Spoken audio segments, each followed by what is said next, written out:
Dan kebangkitannya tuh ditunjukkan kepada para muridnya, tapi Yesus tidak lagi bersama dengan mereka dengan tubuh jasmaninya yang mereka bisa lihat pakai mata mereka gitu ya, selama 24 jam selama 7 hari gitu. Nah, jadi kita akan lihat apa yang terjadi di Yohanes pasal yang ke-21 ini. Tapi sebelum itu, aku mau sapa semua teman-teman semuanya yang baru join pertama kali di live vlog aku. Halo, selamat siang. Halo semua.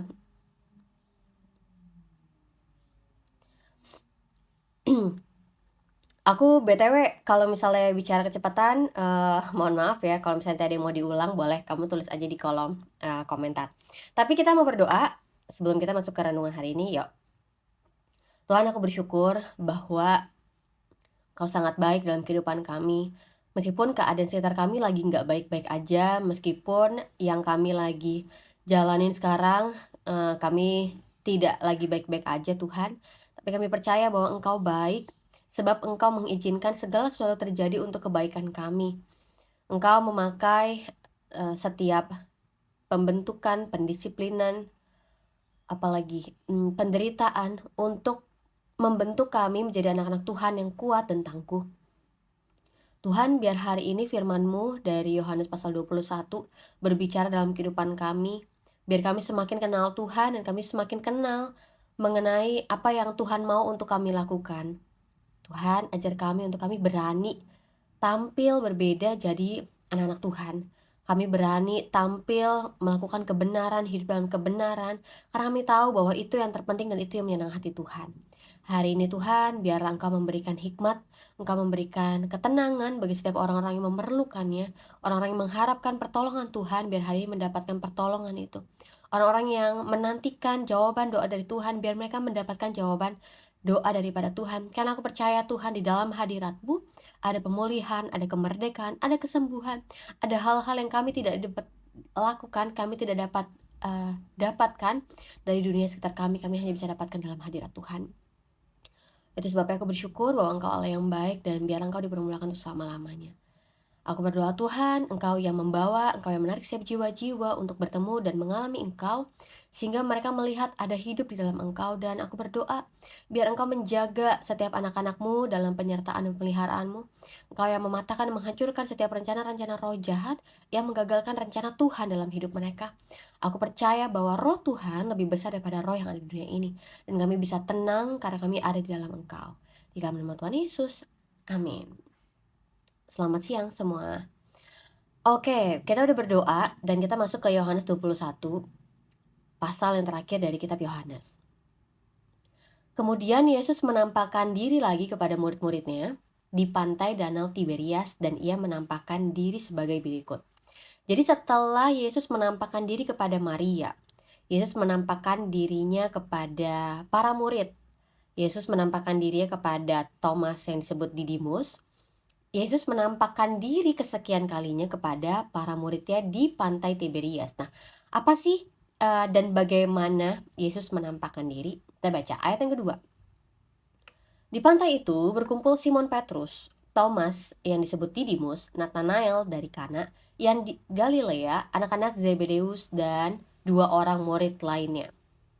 Kata Simon Petrus kepada mereka, "Aku pergi menangkap ikan." Kata mereka kepadanya, "Kami pergi juga dengan engkau." Mereka berangkat lalu naik ke perahu, tetapi malam itu mereka tidak mendapat apa-apa.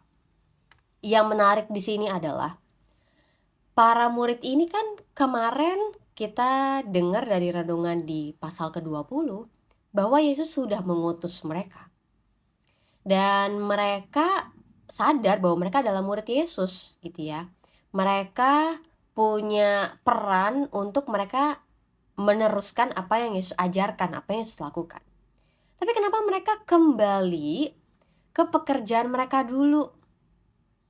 Ada yang sadar nggak? Bahwa mereka kembali menjala ikan, melakukan pekerjaannya seperti dulu sebelum Yesus memanggil mereka.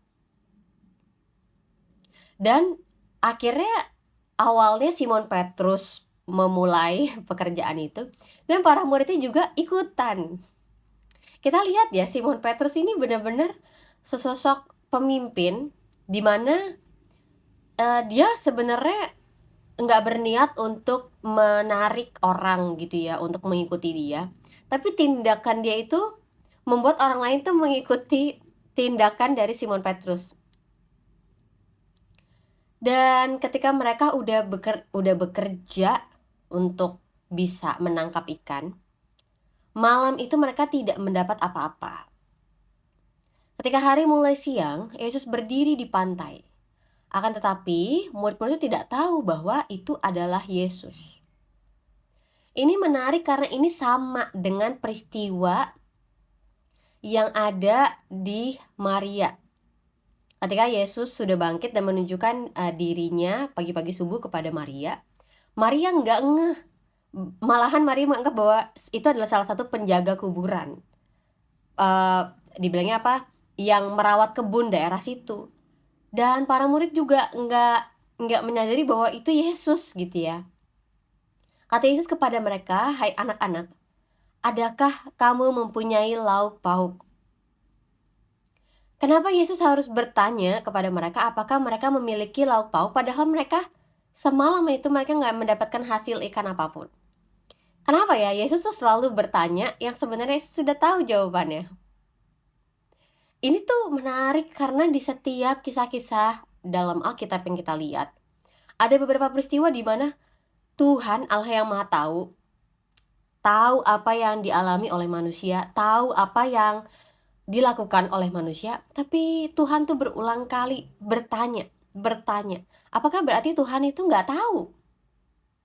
Dulu saya pikir bahwa ya mungkin Tuhan kurang tahu ya tentang apa yang dialami oleh manusia, jadi bertanya.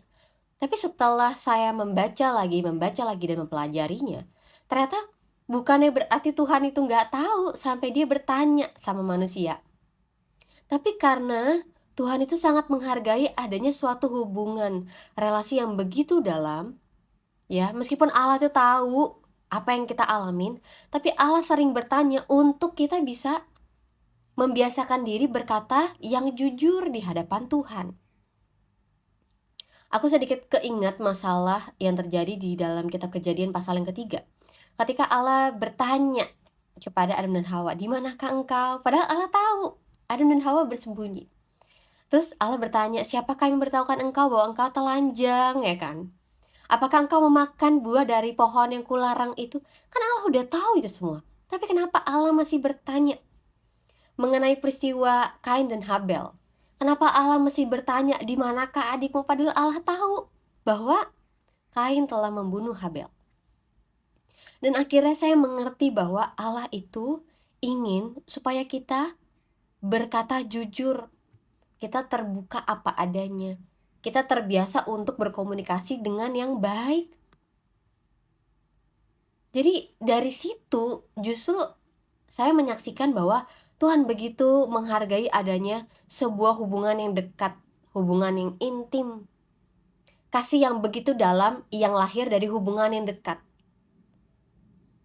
Dia udah banyak membukakan hal-hal yang ajaib, hal-hal yang begitu baik, hal-hal yang begitu yang sangat dalam, sangat bijaksana dalam kehidupan kita. Tapi apakah kita punya keinginan untuk juga mau terbuka kepada Tuhan? Atau karena kita merasa, ya karena Tuhan udah tahu semuanya, aku nggak perlu cerita lah. Iya karena Tuhan udah tahu semuanya apa yang ku alami dalam keluarga aku nggak perlu cerita lah. Atau akhirnya kita mau belajar bahwa Tuhan, aku tahu Engkau adalah Allah yang Maha Tahu. Dan hari ini aku berdoa. Hari ini aku mengatakan apa yang jadi isi hati aku, apa yang menjadi beban aku, apa yang menjadi pikiran aku, supaya aku belajar kejujuran di hadapan Tuhan.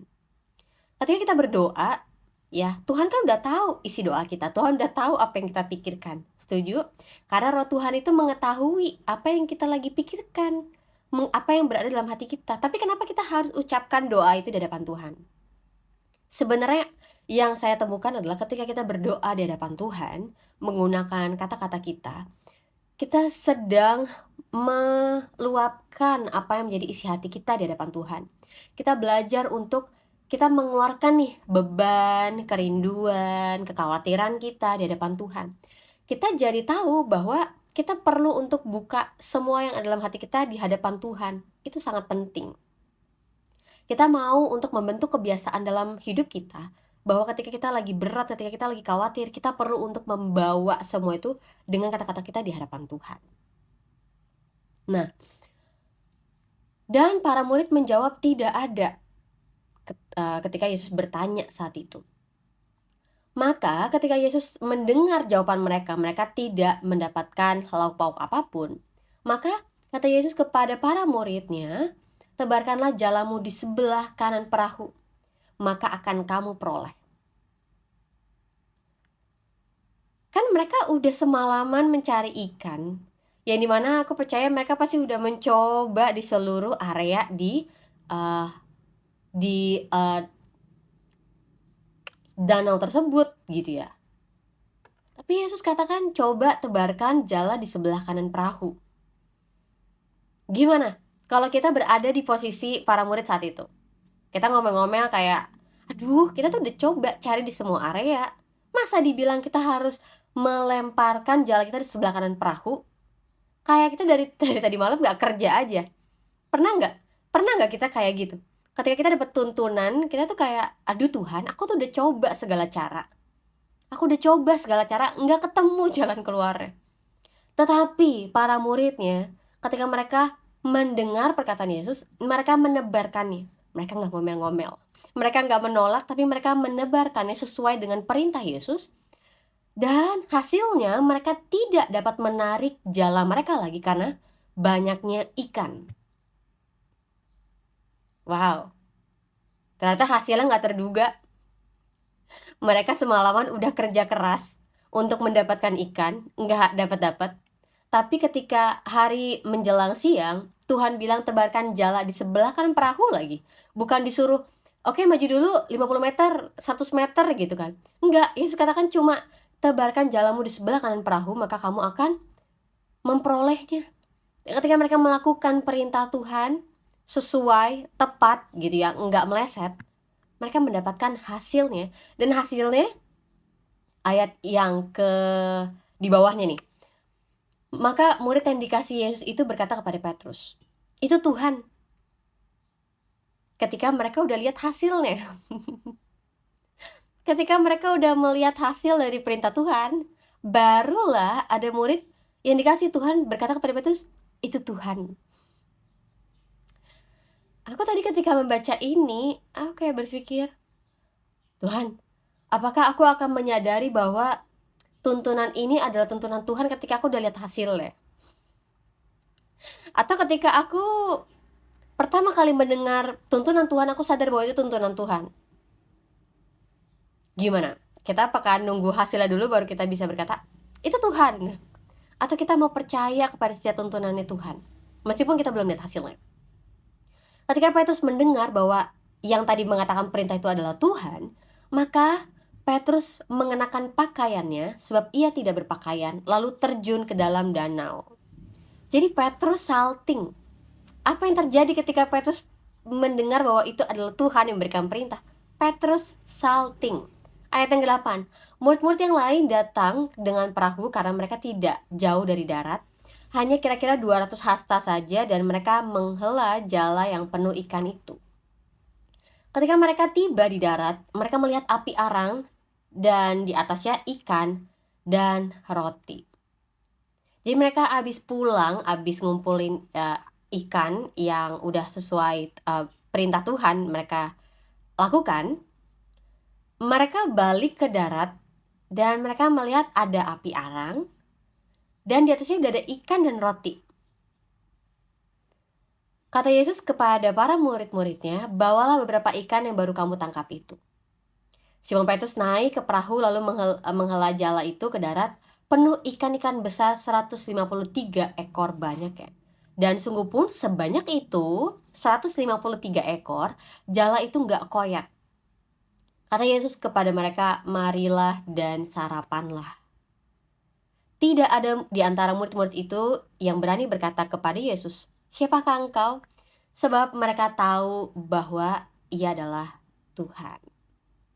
Nah, yang mau aku sampaikan di sini adalah Yesus ajak para muridnya yang habis semalaman nunggu ikan, menjala ikan dan nggak dapet hasilnya, dalam waktu yang sangat singkat, Yesus akhirnya memberikan mereka arahan supaya akhirnya mereka bisa dapat ikan yang sebenarnya aku percaya bahwa ya itu ikannya juga berasal daripada Tuhan gitu ya. Dan akhirnya Yesus ajak mereka sarapan. Jadi sekali lagi Yesus nggak datang dengan ngomel-ngomel, "Kalian kenapa kembali menjadi penjala ikan? Kenapa kalian kembali ke pekerjaan kalian dulu?" Enggak. Sekali lagi Tuhan mengajarkan kita bahwa Dia sekali lagi menunjukkan kasih. Menunjukkan kasih kepada para murid saat itu. Yesus enggak ngomong babi bu, kasih ceramah panjang-panjang, enggak. Yesus cuma memberikan suatu tindakan yang bagi aku itu penting banget, adalah ngajak makan.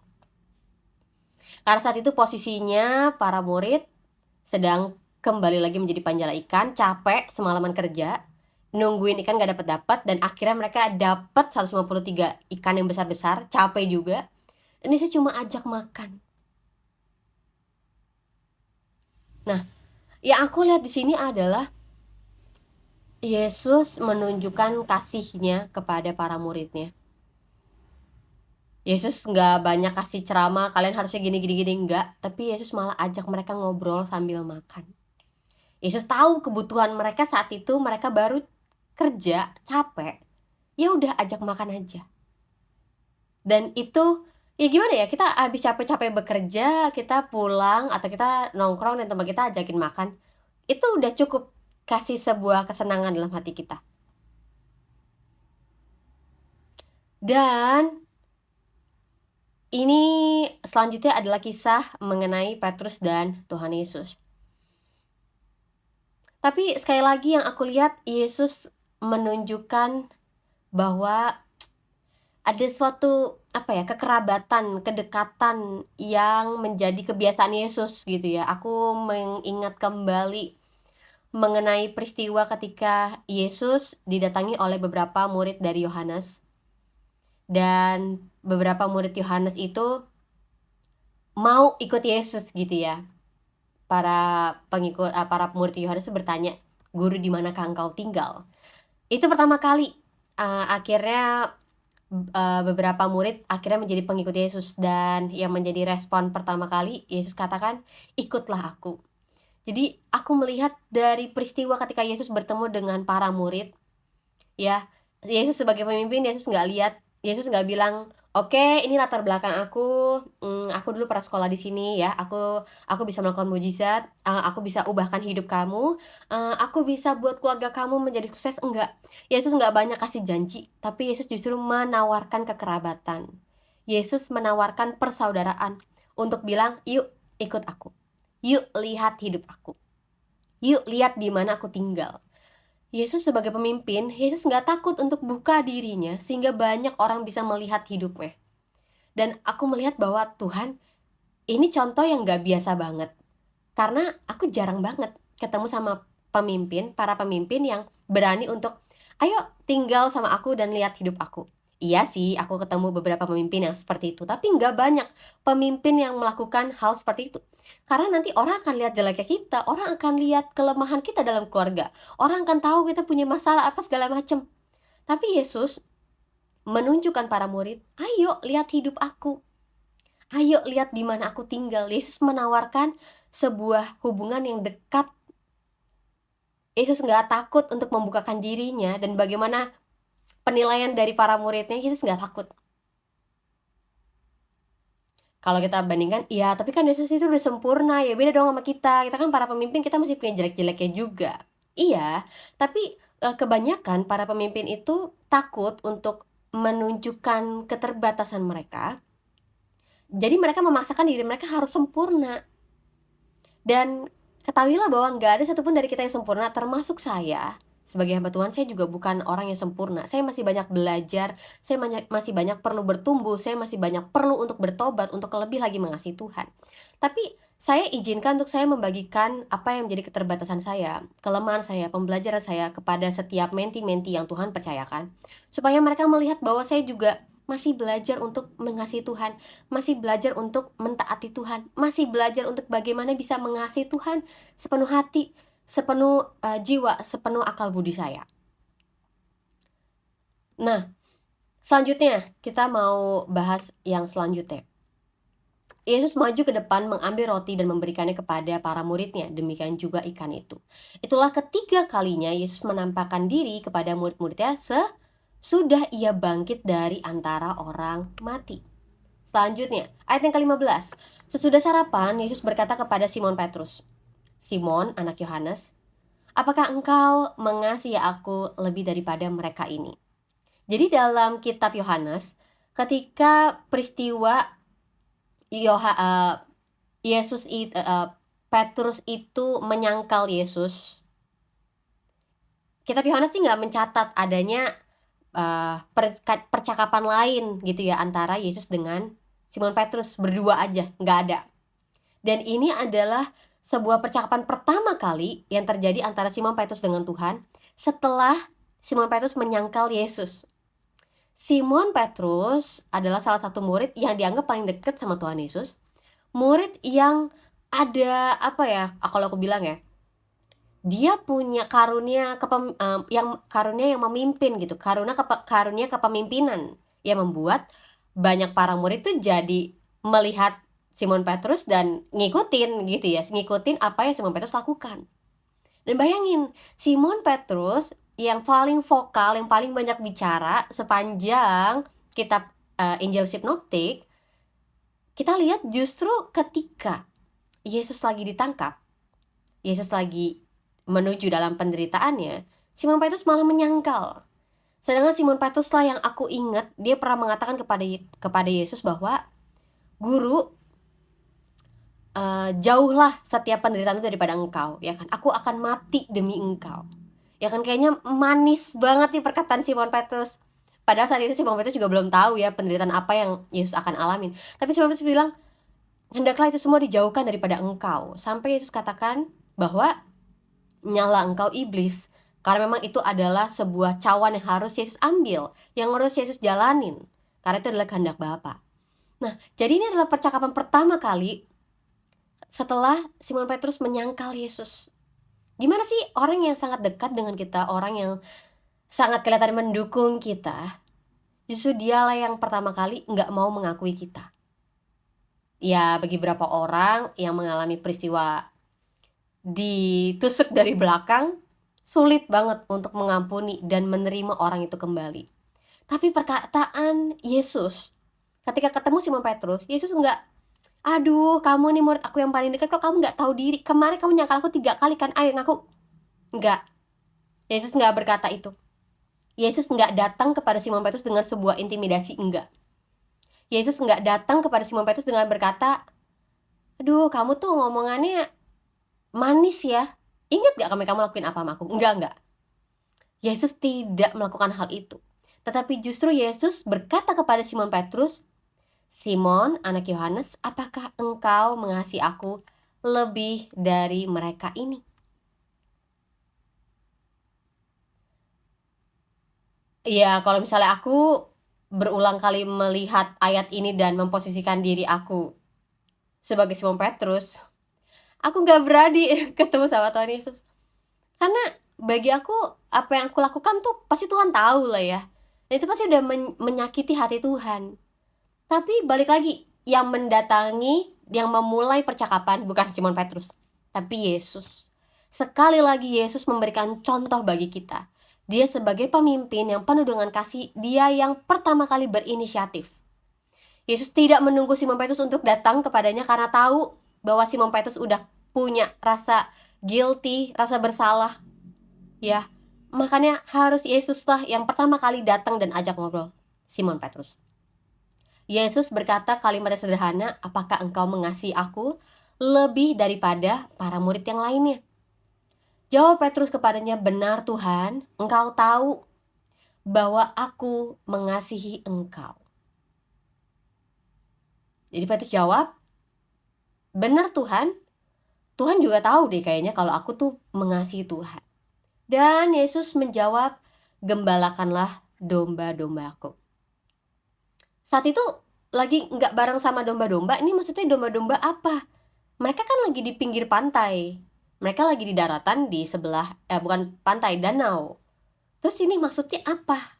Gembalakanlah domba-dombaku. Ya sebelumnya Yesus sendiri di Yohanes pasal yang ke-10, Yesus sendiri udah menjelaskan bahwa Yesus adalah gembala yang baik, dan Yesus sudah menjelaskan bahwa ada domba-domba yang dipercayakan, dan Yesus harus memelihara, menjaga domba-domba itu. Itu teman-teman semua bisa baca sendiri ya dari Yohanes pasal yang ke-10. Tapi yang jelas, Yesus mengatakan domba-domba ini, konteksnya Petrus udah jelas domba-domba ini siapa. Karena sebelumnya Yesus sudah pernah mengatakan hal ini kepada Simon Petrus. Ayat yang ke-16, kata Yesus pula kepada Simon Petrus untuk kedua kalinya, Simon, anak Yohanes, apakah engkau mengasihi aku? Ini lebih sederhana lagi. Yesus nggak memberikan perbandingan terhadap para murid lainnya. Yesus cuma bilang, apakah engkau mengasihi aku?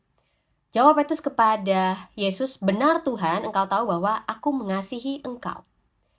Bahwa aku mengasihi engkau. Kata Yesus kepadanya, gembalakanlah domba-dombaku. Jawab Yesus masih sama ya. Yesus memberikan perintah, gembalakanlah domba-dombaku. Kata Yesus kepadanya untuk ketiga kalinya, Simon, anak Yohanes, apakah engkau mengasihi aku? Dan di pertanyaan yang ketiga, responnya Petrus agak berbeda. Karena firman Tuhan katakan, maka sedihlah hati Petrus. Karena Yesus berkata untuk ketiga kalinya, apakah engkau mengasihi aku? Ada yang berpendapat, kenapa Yesus harus menjawab 3 kali, Yesus harus memberikan pertanyaan, apakah engkau mengasihi aku 3 kali, dan Petrus harus menjawab untuk ketiga kalinya. Itu katanya sebagai sebuah hal yang menggantikan penyangkalan yang Petrus lakukan 3 kali. Tapi bagi aku sendiri, sebenarnya kita semua harus berulang kali bertanya kepada diri kita, Tuhan, apakah aku mengasihi engkau? Tuhan, apakah aku mengasihi engkau? Tuhan, apakah aku mengasihi engkau? Kita yang harus bertanya berulang-ulang kepada diri kita, apakah kita benar-benar mengasihi Tuhan? Nggak cukup kita cuma bilang, ya Tuhan, aku mengasihi Tuhan. Nggak cukup kita hanya sekali bertanya kepada diri kita bahwa kita udah cukup untuk mengasihi Tuhan. Nggak. Kita perlu menerus bertanya pada hati kita, apakah kita benar-benar mengasihi Tuhan? Kak, kita disuruh untuk menggembalakan domba-dombanya, tapi kalau dombanya nggak mau nurut gimana Kak? Batasan apa menggembalakan domba Tuhan sejauh apa? Makasih. Oke, aku selesaiin ayat ini sebentar ya. Nanti aku bahas pertanyaan Surya, bagus banget nih. Dan Petrus berkata kepada Tuhan, Tuhan, engkau tahu bahwa segala sesuatu, engkau tahu bahwa aku mengasihi engkau. Kata Yesus, gembalakanlah domba-dombaku. Jadi ini konteksnya adalah Yesus yang memberikan perintah kepada Petrus. Petrus, kalau kamu sayang aku, kalau kamu benar-benar mencintai aku lebih dari segalanya, gembalakanlah domba-dombaku. Menariknya karena kalau kita bilang kita mengasihi sesama kita, ya kita misalnya bilang ke suami kita, ya kamu kalau misalnya sayang sama aku, ya kamu harusnya berikan aku ini dong, belikan aku ini dong, lakukan aku ini dong, kasih aku duit segini dong, ya nggak? Kalau misalnya kita bilang ke anak kita, ya kalau misalnya kamu sayang sama mama, kamu harusnya kasih ini dong, harusnya kamu lakuin ini dong buat mama. Setuju nggak? Kayaknya kalau kita minta sebuah pengakuan dari orang lain untuk wujud mereka mengasihi kita, kita memilih sesuatu yang akan menguntungkan kita, iya kan? Tapi menariknya, Tuhan bilang kalau kamu mengasihi aku, gembalakanlah domba-dombaku. Ini apa kaitannya sama Tuhan? Ya karena domba-dombanya Tuhan itu benar-benar yang menjadi isi hati Tuhan. Domba-dombanya Tuhan itu yang menjadi prioritasnya Tuhan. Kita udah banyak lihat, kemarin aku sempat bahas dari kitab Yehezkiel, bahwa pemimpin-pemimpin Israel, gembala-gembala Israel itu malah membiarkan domba-domba Tuhan sampai tercerai-berai, dan harus Tuhan yang turun tangan untuk mengobati yang sakit, mencari domba-domba yang hilang, memberikan domba-domba itu makan, harus Tuhan lagi yang turun untuk mengasihi domba-dombanya. Jadi domba-dombanya Tuhan nih benar-benar berada dalam isi hatinya Tuhan. Dan tadi ada pertanyaan bagus banget dari Surya. Kalau kita menggembalakan domba-dombanya, tapi kalau dombanya nggak mau nurut, kita gimana ya? Apa kita kayak, ya udah kalau kamu nggak mau nurut, pergi sekarang gitu. Ya udah, mungkin itu bukan domba-dombaku Tuhan, mungkin domba-domba yang lain. Oke, yang pertama, kalau misalnya aku mengingat dulu aku sempat dipercayakan untuk pegang komsel, ketika ada orang-orang yang aku mentoring dan mereka sepertinya langsung jaga jarak, mereka nggak suka dengan aku gitu ya, mereka nggak cocok. Yang paling pertama adalah aku doain dulu. Aku nggak langsung tegur dia, tapi aku doain dulu. Aku doain dulu, Tuhan, ini ada domba-domba yang aku nggak mengerti kenapa mereka seperti ini, menolak aku, mereka nggak suka untuk aku berbagi firman Tuhan. Kayaknya nggak cocok, Tuhan. Tuhan, aku percaya bahwa domba-domba ini dipertemukan dengan aku. Aku percaya bahwa ada bagian aku untuk bisa mengasihi dia, untuk bisa menuntun, untuk bisa menjaga dia, untuk bisa merawat dia, untuk dia bisa mengalami pertumbuhan dalam Tuhan. Tapi Tuhan, kalau memang domba ini, khususnya domba ini, dia nggak nyaman, apakah ini berarti sebuah tanda dari Tuhan bahwa aku nggak akan selamanya untuk ada merawat dia? Mungkin aku cuma rawat dia 2 bulan, terus dia pergi gitu aja. Ya, kadang-kadang kan di dalam gereja kita lihat ada orang-orang yang, ih kok dia aneh ya, dia cuma gereja di sini 2 bulan terus dia pindah. Dia sekarang malah pelayanan lebih besar di gereja lain. Nih maksudnya apa ya? Pernah nggak yang lihat seperti itu? Dari situ aku belajar bahwa kadang Tuhan itu mempertemukan kita untuk sementara aja. Tetapi ada bagian kita untuk terus mendoakan. Iya, mungkin kita hanya merawat 2 bulan, 3 bulan, habis itu dia perlu pergi lain karena visi daripada Tuhan. Nggak apa-apa, kita terus dukung dalam doa, kita doain supaya yang terbaik. Alasan dia pergi karena dia menerima visi Tuhan, dan semoga dia mendapatkan pertumbuhan di tempat lain, karena bukan tentang siapa yang memberi makan, tapi Tuhan yang memberikan pertumbuhan kepada dia. Jadi kalau misalnya ada orang yang keluar dari gereja, mohon maaf, Bapak Ibu, para pemimpin gereja, para pelayan Tuhan, hamba Tuhan, jangan kita cepat-cepat untuk mengeluarkan kata-kata kutuk kepada mereka. Jangan. Kita yang lebih dewasa rohaninya, kita harus mendoakan mereka yang lebih lemah imannya supaya mereka tetap kuat dalam Tuhan, supaya mereka beroleh kekuatan, mereka beroleh pertumbuhan. Meskipun saat itu mereka belum dewasa imannya, nggak apa-apa. Kita doain terus. Nah, yang kedua, setelah aku doain dan aku lihat bahwa oh, memang anak ini perlu aku tuntun, perlu aku apa ya, aku rawat gitu ya. Tetapi dia tetap nggak mau nurut, mungkin aku perlu mengubah cara pendekatan. Perlu mengubah pendekatan aku. Mungkin kadang-kadang aku tuh kayak apa ya, menggunakan cara yang tidak tepat dengan orang. Karena kan setiap orang punya kepribadian yang berbeda, punya masa lalu yang berbeda, punya pengalaman yang berbeda, dan punya keinginan yang berbeda. Setuju? Setiap orang datang ke gereja kan punya keinginannya masing-masing. Dan kita nih sebagai para pemimpin rohani, orang-orang yang Tuhan percayakan untuk merawat setiap domba-dombanya Tuhan, kita perlu untuk bisa mengasihi mereka dengan cara yang sesuai dengan pribadi mereka. Gimana ya? Tapi kan ada terlalu banyak orang yang kita harus rawat. Gimana satu-satu kita bisa concern gitu ya, kita bisa fokus. Minta hikmat Tuhan. Minta supaya kita juga dapat dukungan dari pemimpin rohani kita. Kita bisa bukain tentang masalah ini. Kita bisa ngobrol dengan mentor kita. Ini gimana ya? Ada domba-domba yang unik, ada domba-domba yang benar-benar perlu perhatian, ada domba-domba yang perlu dirawat dengan cara-cara yang tidak biasa. Gimana ya? Kita perlu buka juga nih kepada mentor kita, bapak rohani kita, gembala kita, supaya mereka juga bisa ambil bagian. Mereka bisa ambil doa, mengambil doa untuk para domba-domba itu. Kita bisa bagi, ini namanya ini, umurnya segini, kepribadiannya seperti ini, tolong didoakan, supaya gembala kita juga ambil bagian mendoakan domba-domba itu.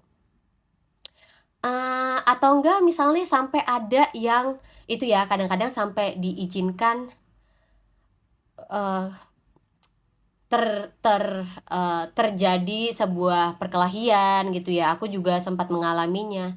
Tapi kembali lagi, aku terus mendoakan semua yang terjadi, Tuhan, biar Tuhan yang akhirnya mengajar dia sendiri, kalau sampai akhirnya dia yang berkeputusan untuk akhirnya menjauh ya. Saya ketemu sama beberapa orang yang saya mentoring dan akhirnya memang mereka, memilih untuk, oh ya udah gitu, nggak terlalu dekat lagi kayak dulu. Tapi saya nggak menganggap itu sebagai sebuah permusuhan, karena musuh kita bukan darah dan daging, musuh kita adalah roh-roh yang jahat yang ada di udara. Jadi saya kembali lagi sih terus berdoa tiap kali scroll Instagram gitu ya, lihat namanya, Tuhan aku berdoa apapun yang dilakukan dengan visinya Tuhan, bagaimana dia sekarang, Tuhan, aku juga kalau chat gak dibales gitu ya. Tuhan, aku berdoa biar kasihnya Tuhan dinyatakan. Aku juga sadar bahwa aku juga perlu terus belajar menjadi orang yang dipercayakan Tuhan untuk menggembalakan domba. Iya kan? Siapa kita? Yang dipercayakan untuk menggembalakan domba Tuhan. Orang-orang yang hanya punya hati yang ikhlas, yang mengasihi Tuhan, yang bisa menggembalakan domba-domba Tuhan. Setuju? Akhirnya aku kayak, Tuhan, aku berdoa semoga yang terbaik Tuhan berikan, masa depan yang, cemerlang, takut akan Tuhan, itu terjadi dalam kehidupannya.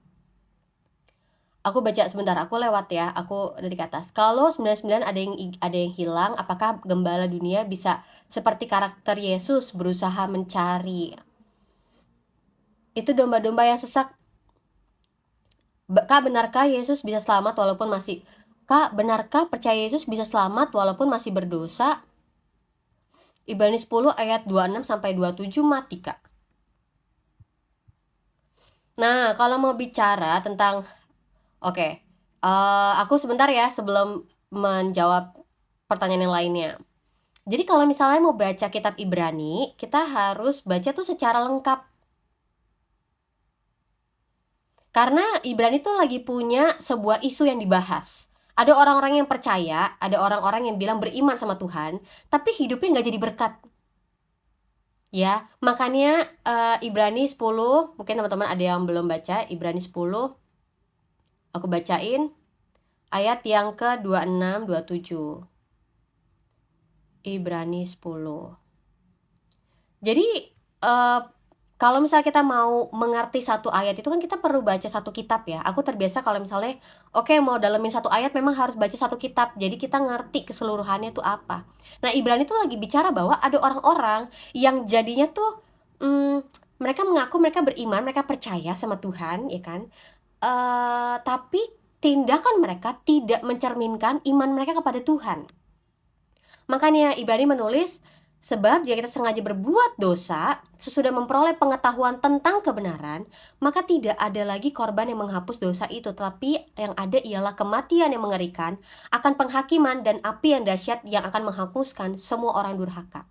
Yang aku mau sederhanakan untuk Verdaf di ayat 10 ayat 26 ayat sampai 27 ini, Ibrani ini, sederhana gini, hidup dalam dosa itu sangat berbeda dengan hidup yang kepleset dosa. Ngerti ya? Kita udah jaga hidup kita. Kita udah mau mencoba untuk berusaha lakukan yang benar. Tapi Tuhan kadang-kadang kok yang terjadi dalam hidup aku tuh seperti yang Paulus katakan ya, aku mau berbuat A malah kejadiannya B. Aku mau berbuat baik malah yang keluar kata-kata jahat.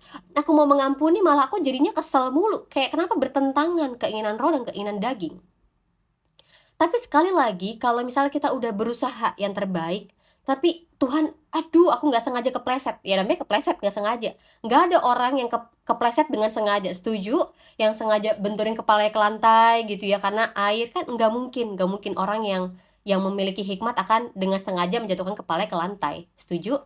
Kalau kepleset, maka kita perlu percaya ada belas kasihan Tuhan, ada waktunya Tuhan di mana kita bisa bangkit kembali, kita bisa bertobat, kita belajar untuk membangun sebuah kesadaran bahwa kita perlu hidup takut akan Tuhan, kita perlu untuk melakukan kebenaran.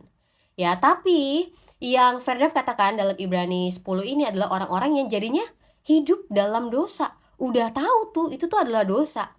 Tapi dia udah hidup dalam dosanya, dia udah tahu yang dilakukan salah. Tapi dia menikmati dosa itu. Nah, itu bedanya. Ya. Jadi aku percaya bahwa kita diselamatkan karena iman kepada Yesus Kristus, ya. Tetapi bicara tentang iman, kita nggak bisa bedain dengan perbuatan. Kita nggak bisa bilang kita beriman sama Tuhan, tapi weekend kita selalu bolak-balik clubbing. Kita selalu akhirnya tetap hidup dalam dosa. Ya, tidur sama siapa aja, kita masih suka zina sama siapa aja, kita masih suka selingkuh sama siapa aja, kita masih cinta akan uang. Gimana? Bukti iman kita apa? Dari perbuatan kita. Jadi kalau misalnya ada yang bilang, ya aku punya iman, tapi kalau perbuatan kamu aja. No, no, no. Iman itu satu paket sama perbuatan, nggak bisa kita pisahkan. Oke, semoga bisa menjawab ya, Ferda. Surya, kalau dombanya suka banyak drama dan membuat kita akhirnya lelah secara emosi, gimana harusnya kita? Oke, jadi kalau misalnya dombanya banyak drama, sekali lagi aku bilang ya, bahwa setiap orang-orang yang masuk dalam gereja, kita nggak bisa harapkan mereka semua akan langsung taat. Kita nggak bisa harapkan domba-domba ini langsung jadi baik. Setelah dibaptis langsung baik, langsung semua jemaat langsung jadi orang yang sempurna, baik, taat. Nggak ya. Kita pasti perlu untuk punya kasihnya Tuhan, sehingga ketika apapun model domba itu datang, kita bisa mengasihi dia sebagaimana Tuhan mengasihi dia. Ya kan? Orang-orang yang punya keunikan, itu kan Tuhan nggak tolak mereka ya. Tuhan tetap balut mereka, Tuhan tetap kasihi mereka, walaupun mereka sendiri yang bikin drama dalam hidup mereka. Tetapi yang aku jelas mau katakan bahwa musuh kita bukanlah domba-domba ini, tapi roh-roh jahat yang akhirnya memanfaatkan ketidaktahuan para domba-domba ini, sehingga mereka akhirnya terus-terusan terjebak dalam kebiasaan mereka yang jahat, terjebak dalam kebiasaan-kebiasaan mereka dalam dosa. Jadi apa yang kita lakukan? Balik lagi, kalau misalnya Anda mau ambil puasa, berdoa, ambillah puasa, berdoa buat jiwanya domba itu, supaya jiwa domba itu terselamatkan, jiwa diselamatkan, supaya domba itu ngalamin suatu kesadaran, hidupnya boleh dibukakan untuk lebih fokus kepada hal-hal yang lebih penting. Kalau misalnya kita sebagai pemimpin kita lelah secara emosi, ambillah masa sabat, ambillah masa perhentian penuh, di mana kita lebih banyak untuk menghabiskan waktu bersama dengan Tuhan. Karena gini, kalau kita sebagai pemimpin, pelayan Tuhan, hamba Tuhan, terbiasa ya, udah terlalu sering pelayanan. Ya, kita melakukan sesuatu, ini kan bagi Tuhan, ini bagi Tuhan. Tapi, kesibukan kita, aktivitas kita bagi Tuhan, kadang itu tidak berjalan bersamaan dengan aktivitas kita bersama dengan Tuhan. Jadi akhirnya kita capek, burn out, kita stres, kita penuh dengan tekanan, kita nggak bisa lagi melayani dengan sukacita. Kunci satu, ambillah waktu untuk bersama dengan Tuhan, supaya akhirnya kita bisa beristirahat sebentar, untuk akhirnya bisa kembali lagi melayani domba-domba dengan hatinya Tuhan. Minta pengertian, minta hikmatnya Tuhan, supaya aku bisa Tuhan mendapatkan cara-cara yang baru, insight-insight yang baru, yang kreatif, supaya bisa menolong nih banyak domba-domba yang perluin Tuhan. Salah satu yang susah pribadi sombong rohani. Nah, kalau misalnya ada yang merasa sombong rohani,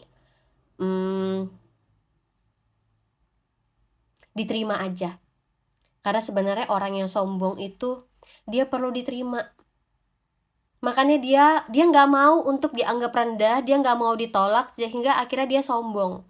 Setuju nggak? Orang-orang yang suka sombong, sebenarnya dalam hatinya itu cuma pengen diterima.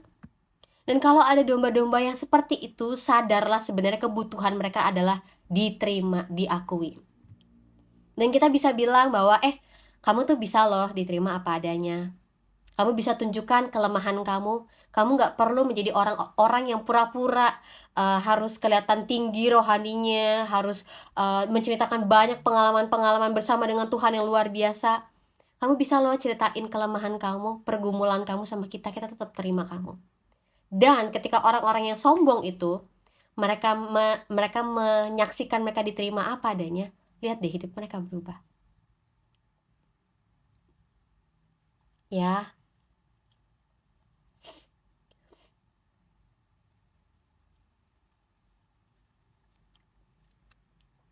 ya sekarang aku tanya ke Ferda, sampai saat ini, kamu kan udah percaya, kamu percaya Tuhan nggak?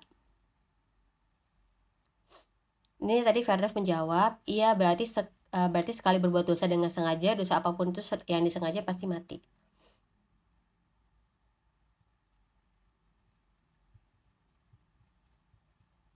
Ya, percaya. Nah, aku mau tanya Ferda sampai saat ini, Ferda sadar nggak kalau, paham nggak kalau Ferda juga masih bergumul sama beberapa dosa?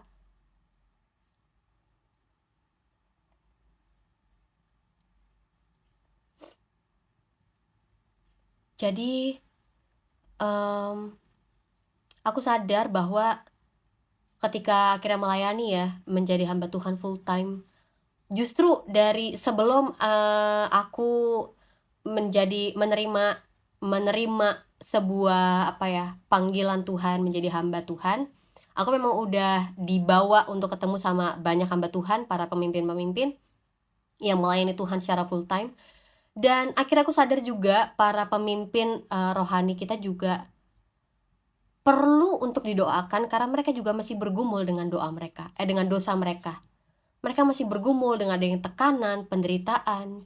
Mereka masih bergumul dengan yang namanya penolakan dari dalam gereja, dari luar gereja gitu ya. Dari dalam gereja udah ngalamin, dari luar gereja juga ngalamin. Bener-bener salib Yesus mereka terus alami selama hidup mereka. Tapi yang jelas yang aku mau katakan adalah, dalam masa kita hidup sampai kira kita nanti ketemu sama Tuhan lagi, yang aku mengerti dalam sebutnya sanktifikasi, mungkin teman-teman semua udah ada yang tahu. Sanktifikasi adalah sebuah proses pengudusan kita, di mana kita setiap hari, setiap saat, kita belajar bagaimana kita menjadi serupa dengan Yesus.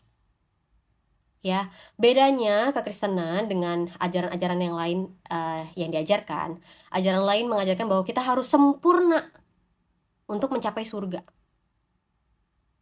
Tetapi ketika kita mengenal Yesus, adalah jauh lebih penting untuk kita menyerupai Yesus Kristus, meskipun akhirnya kita ada banyak pertambahan moral dalam kehidupan kita ya. Kita ngalamin perubahan hidup, kita ngalamin pertobatan dalam hidup kita. Tapi pada akhirnya pengenalan akan Yesus itu jauh lebih penting daripada bonus-bonus yang kita dapetin. Apa? Berkat, kecukupan, pemeliharaan, perubahan hidup, perubahan moral, pertobatan, ya kan? Tapi pada akhirnya masing-masing kita perlu bertanggung jawab untuk kita bisa serupa dengan Tuhan, dengan kekuatan Roh Kudus, dengan penyertaan Yesus, dengan penyertaan Allah dalam hidup kita. Jadi kalau misalnya pada akhirnya ini mau menjadi perdebatan, aku nggak akan melanjutkan.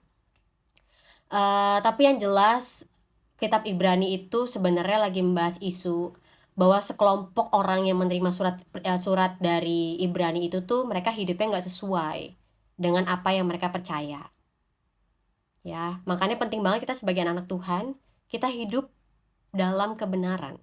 Supaya kira orang melihat bahwa anak-anak Tuhan masih ada. Ya, anak-anak Tuhan tuh masih ada. Karena mereka nggak bisa melihat Tuhan, mereka nggak bisa menyaksikan pertolongan Tuhan, mereka hanya bisa lihat tindakan kita.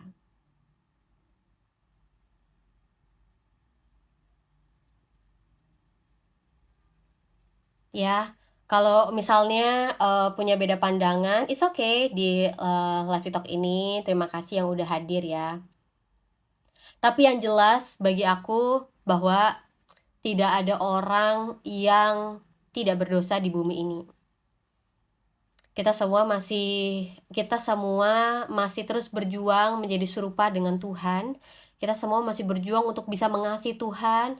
Kita masih berjuang untuk mengutamakan Tuhan jadi prioritas dalam hidup kita. Kita masih berjuang itu, kita perlu perjuangan itu setiap hari, setiap saat. Ya, dan ya, kalau misalnya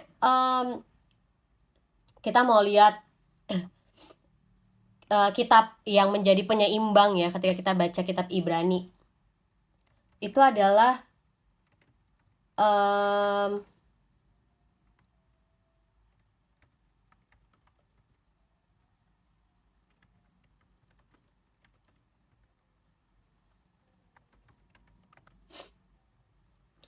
aku pernah baca kalau misalnya kita mau secara, kan Alkitab itu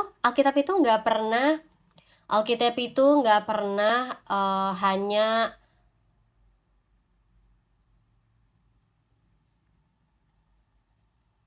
bentar ya, lucu banget. Kenapa ini? Tadi muncul kayak ada satu notifikasi di TikTok ya. Aku pernah baca satu buku yang menceritakan gini, kita perlu baca Alkitab itu secara keseluruhan. Kita nggak bisa lihat dari satu pasal doang, satu kitab doang. Dan kitab Ibrani juga menyeimbangkan kitab lain. Jadi ketika kita baca, sebenarnya Alkitab itu satu gitu ya. Kita ngeliatnya kayak di Ibrani kok banyak membicarakan tentang perbuatan ya, karena orang-orang saat itu mereka imannya nggak sesuai dengan hidup mereka. Tapi ada lagi yang bilang bahwa kita diselamatkan hanya oleh iman. Tapi sebenarnya ini tuh bukan ini cuma beda kacamata, tapi semuanya mengarah ke hal yang sama. Menariknya gitu ya Alkitab. Sebenarnya Alkitab semua satu kesatuan. Dan kalau kita nggak ngerti kalau itu satu kesatuan, berarti kita yang belum paham. Nah, aku pengen buka sebentar.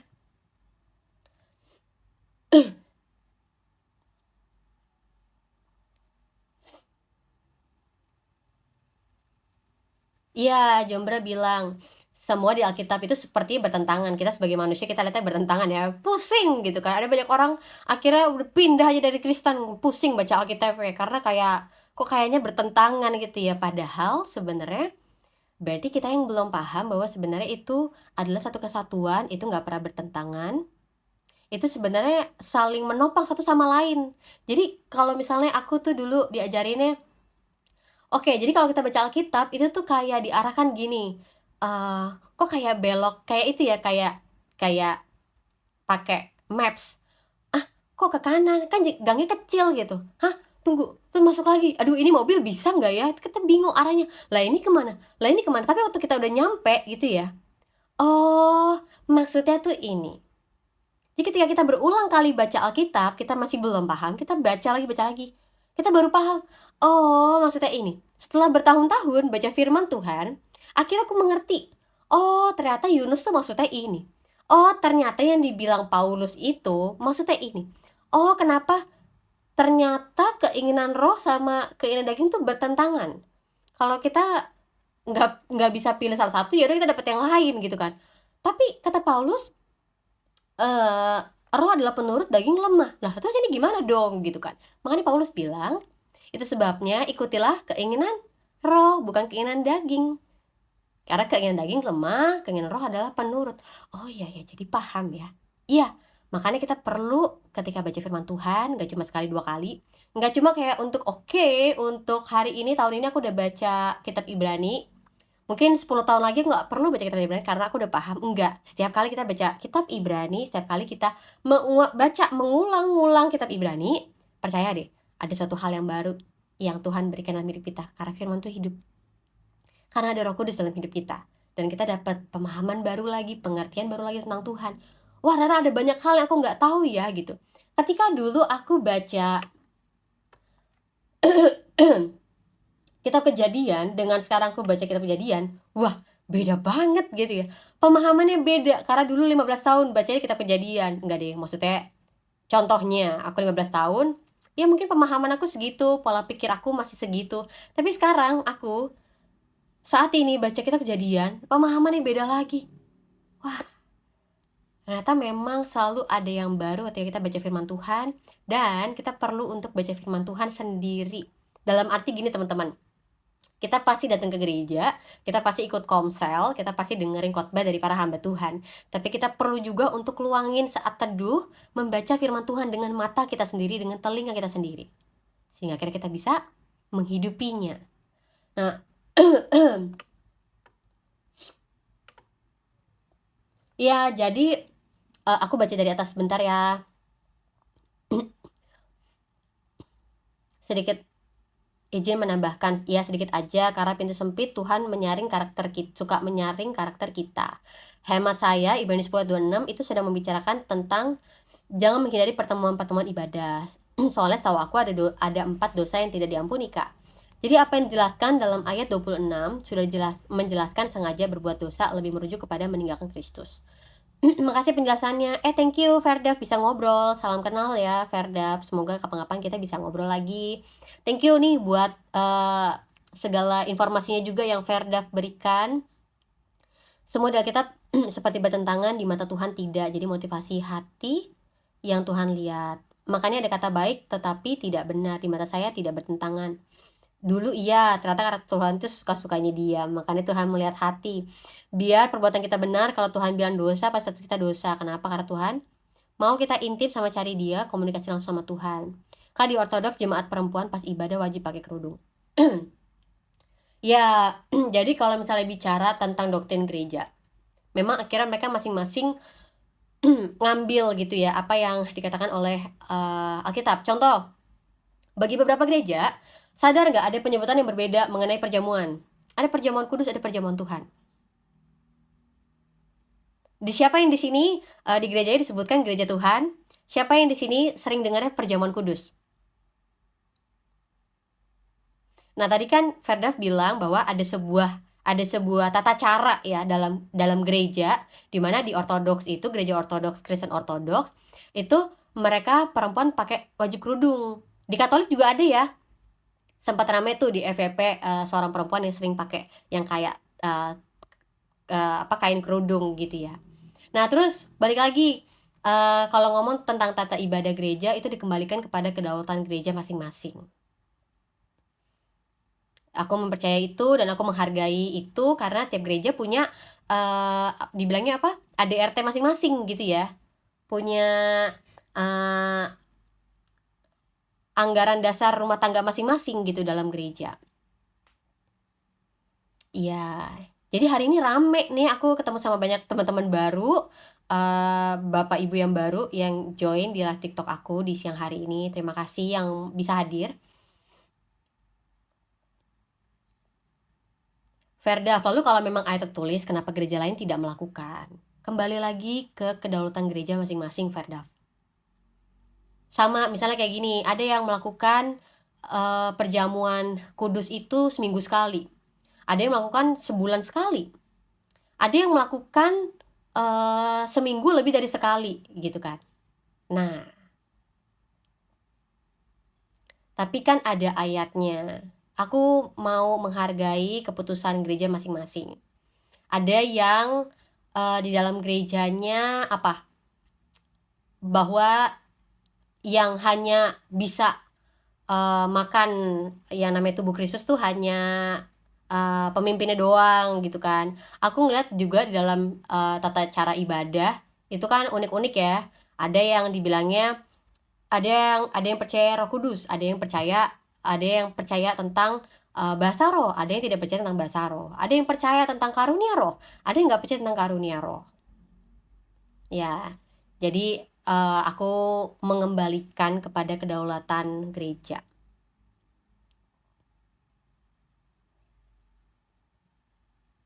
Itu ya. Jadi kita menghargai bahwa kesatuan gereja, memang gereja itu berbeda-beda. Kamu nanti perlu baca lagi di sejarah gereja ya, perlu baca lagi tentang sejarah gereja di Asia, sejarah gereja di Asia Tenggara, bagaimana akhirnya perkembangannya itu sampai saat ini ada berbagai macam jenis gereja, apalagi sinode gitu, ada banyak banget gitu, tapi satu. Nggak ada yang lebih penting daripada yang lain, kita semua satu tubuh Kristus. Nggak ada yang satu yang lebih ini lebih sesat, ini nggak sesat, enggak ya. Semua sama di hadapan Tuhan karena satu tubuh Kristus.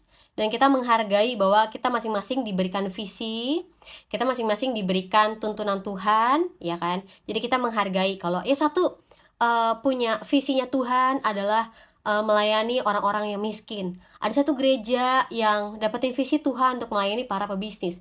Ada satu visi gereja yang mendapatkan untuk akhirnya mereka bisa khusus melayani anak-anak panti asuhan, melayani mereka punya visi tentang pujian penyembahan, punya visi tentang pengajaran, punya visi tentang apa lagi? Tentang misi. Ya, jadi setiap gereja aku percaya mereka udah dapetin visi Tuhan dan kita perlu untuk menghargainya sebagai sesama tubuh Kristus. Ya. Soalnya aku suka penasaran. Iya, kamu baca aja buku-buku itu, ada kok. Kayaknya online ada deh.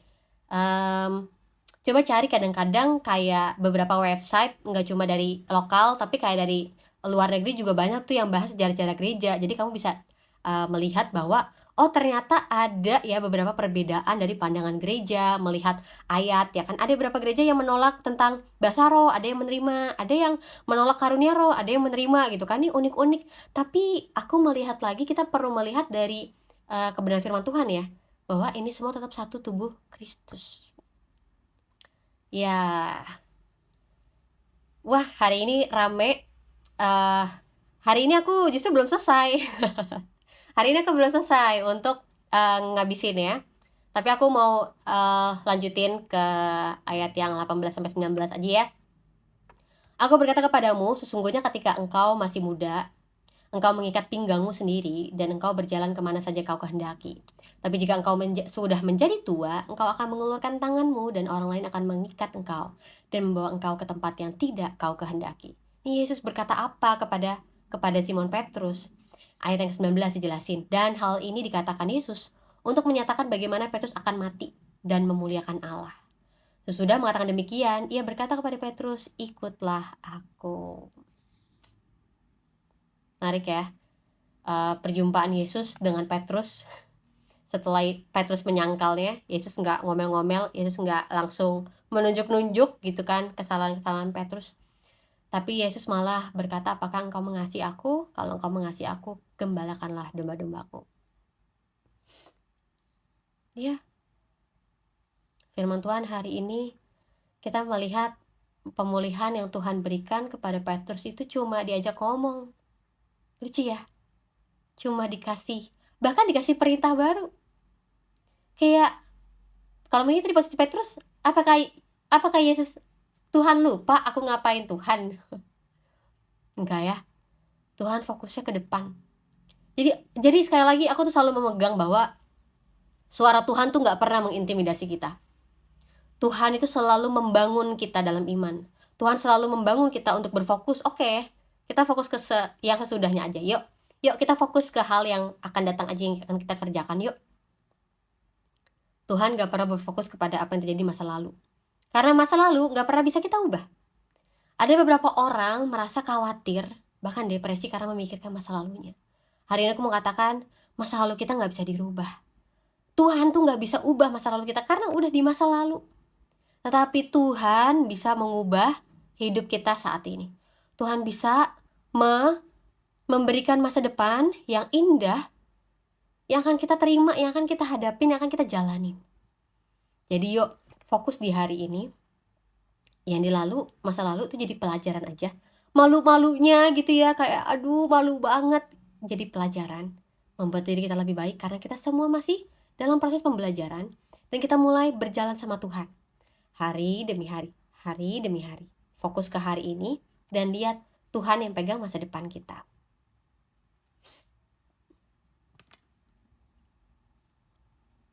Oke.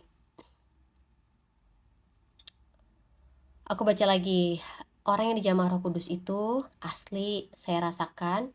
Saya tidak niat nangis, tapi tiba-tiba keluar air mata. Kenapa Daud diizinkan punya banyak selir, padahal Tuhan gak suka yang gitu-gitu. Coba kamu baca mengenai sejarah di balik dari kitab-kitab sejarah itu deh.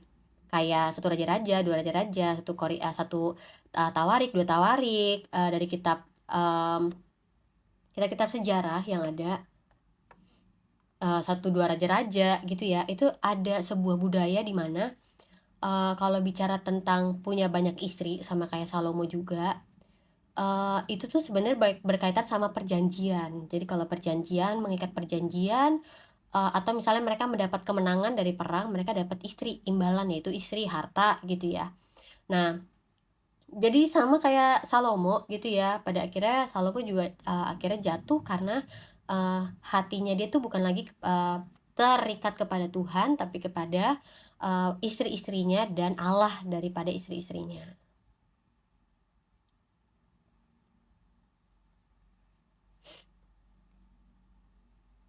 Oke, Jombra hari ini terima kasih ya banyak hadir, ngobrol. Aku akan menyudahi meskipun ini masih ada ayat lagi. Tetapi, aku rasa hari ini cukup dulu, mungkin di minggu depan kita akan masuk ke kitab Kisah Para Rasul. Jadi sebelumnya kita kan udah bahas nih kitab Yohanes dan ada banyak yang Yesus katakan, para murid akan gini, gini, kamu akan menerima ini segala macam. Kita akan lihat nih, nanti di Kisah Para Rasul apa yang terjadi ya. Bener nggak ya Yesus ngomong, mereka akan terima Roh Kudus, mereka akan ngalamin Roh Kudus seperti apa? Dampak Roh Kudus dalam hidup para rasul gimana? Siapa yang ngajarin Petrus? Kok Petrus bisa melakukan mujizat? Nah, nanti kita baca ya. Tapi aku thank you, aku mau salam kenal nih, menyapa semua teman-teman semuanya yang baru pertama kali. Halo, dari mana aja? Jombra dari mana aja? Ferdak dari mana aja? Bapak Ibu yang hadir dari mana aja? Hadir di siang hari ini. 1 Maret ya, ini hari Jumat. Mungkin lebih pada banyak yang hadir karena hari ini agak lebih santai karena hari Jumat. Besok udah weekend lagi. Kalimantan, Kaltara. Wow, Kalimantan Utara berarti ya. Wow, luar biasa Jombra. Sehat selalu, Tuhan beserta kita. Siapa lagi yang ada yang hadir?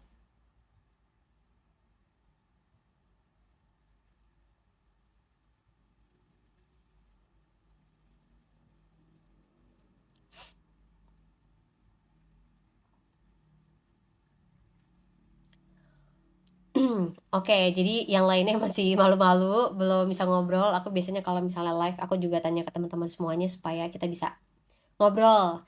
Thank you nih, hari ini ada Jombra, ada siapa tadi? Ferdav, tadi ada Surya, ada siapa lagi tadi? Ada Davin, ada Edi Manawan, Shalom Elohim, bisa bahas Wahyu. Waduh, aku baru baca Edi Manawan. Kalau untuk kitab Wahyu tuh adalah kitab yang sekali lagi menurut aku itu kan membahas mengenai akhir zaman.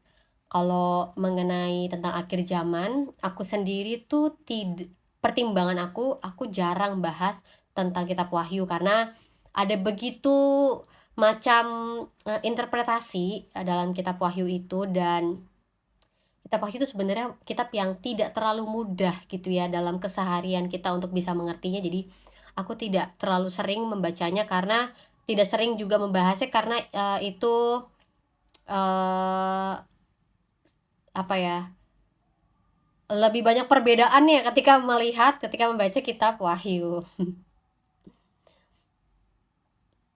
Ada Moel Bani tadi. Ya, itu aja teman-teman semuanya. Firman Tuhan bermata dua, itu juga yang Petrus, Bapak pakai mulutnya sebut Mesias ya. Oke, kita akan berdoa tutup. Aku juga akan doain teman-teman semua yang hadir di live talk ini. Yuk kita berdoa ya.